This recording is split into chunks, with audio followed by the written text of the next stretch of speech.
Welcome back to my YouTube channel Traveler.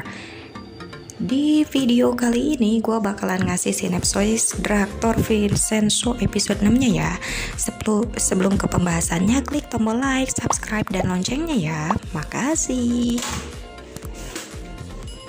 Oke, kita langsung ke sinopsisnya ya. Jadi Vincenzo, Cheong, dan tim pengacara Wusang datang ke pengadilan untuk menghadiri sidang pertama mengenai para peneliti farmasi bubble yang sakit dan menderita karena penyakit BLSD atau leukemia mielogen kronis. Tim pengacara Wusang yang membela grup bubble menemui hakim agar nanti putusan hakim memihak kepada mereka. Di tempat lain, Vincenzo dan Cheong sadar kalau mereka pasti akan kalah karena belum memiliki bukti yang valid. Akhirnya mereka sepakat untuk mencari cara agar persidangannya ditunda sampai minggu depan. Pertama-tama, Cheong sebagai pengacara berpura-pura sakit dan pingsan, tapi tidak berhasil.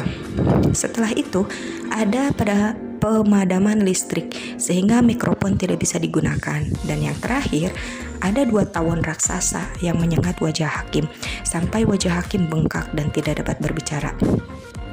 Akhirnya hakim memutuskan untuk menunda persidangan. Setelah sidang selesai, Vincenzo mendatangi penjara untuk bertemu dengan ibunya dan mengatakan kalau dia akan pulang lagi ke Italia.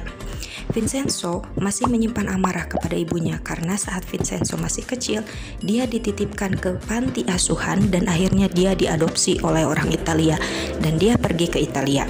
Di tempat lain, Direktur Bubble mengadakan pertemuan dengan tim pengacara Wusang dan di sana diketahuilah kalau ternyata bos besar itu memang Ok Tae-cheong.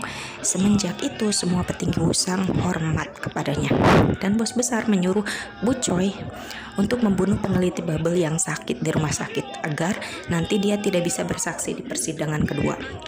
Saat persidangan kedua tiba, Vincenzo dan Cheong kebingungan karena mereka tidak punya saksi.